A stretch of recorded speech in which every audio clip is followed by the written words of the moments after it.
Gue mulai dari perkataan Aristoteles ini, goals give direction to action. Without goals, there is no reason to act. Hampir semua orang pasti tentunya ingin punya kedisiplinan diri. Tapi sayangnya, banyak orang yang nggak tahu ada hal yang sangat penting yang harus dimiliki seseorang jika ingin disiplin, yaitu adalah tujuan yang jelas atau goals yang spesifik. Kenapa jadi harus punya tujuan yang spesifik dulu? Karena sebenarnya disiplin itu ibarat kendaraan. Tujuan itu ibarat destinasi yang ingin kita datangi. Kalau seseorang udah punya kendaraan, tapi belum punya destinasi yang jelas untuk didatangi, gak akan jelas dia mau kemana. Kalau dalam konteks ingin disiplin, biasanya orang tersebut kurang bergairah dalam melakukan hal yang ingin dia lakukan secara konsisten. Makanya bakal jadi susah untuk disiplin. Sesuai dengan ucapan Napoleon Hill di bukunya Think and Grow Rich, tujuan adalah titik awal dari semua pencapaian. So, jadi step yang pertama, itu punya tujuan yang jelas dan spesifik. Contoh misalnya, yang awalnya Sobat Berpikir punya goals bisa bahasa Inggris. Coba bikin lebih spesifik jadi bisa berbicara dan membaca bahasa Inggris dalam waktu 6 bulan. Nah terus, ini bagian pentingnya.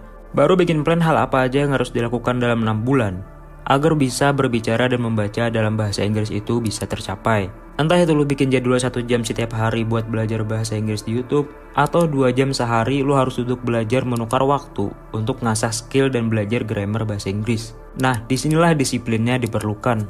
Ketika lo ngelakuin sesuatu, tapi lu bergairah atau memang pengen melakukan hal itu, ini namanya termotivasi.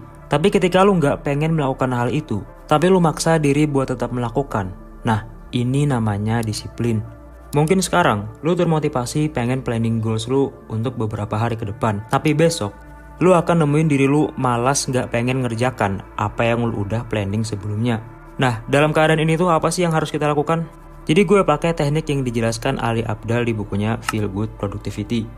Teknik namanya Tiny Habits, yang mana ketika lu pengen mulai mengerjakan sesuatu, tapi ketahan dengan rasa malas lu, maka coba mulai dengan langkah-langkah kecil dulu. Misal lu coba aja mulai 10 menit atau bahkan 5 menit belajar bahasa Inggris.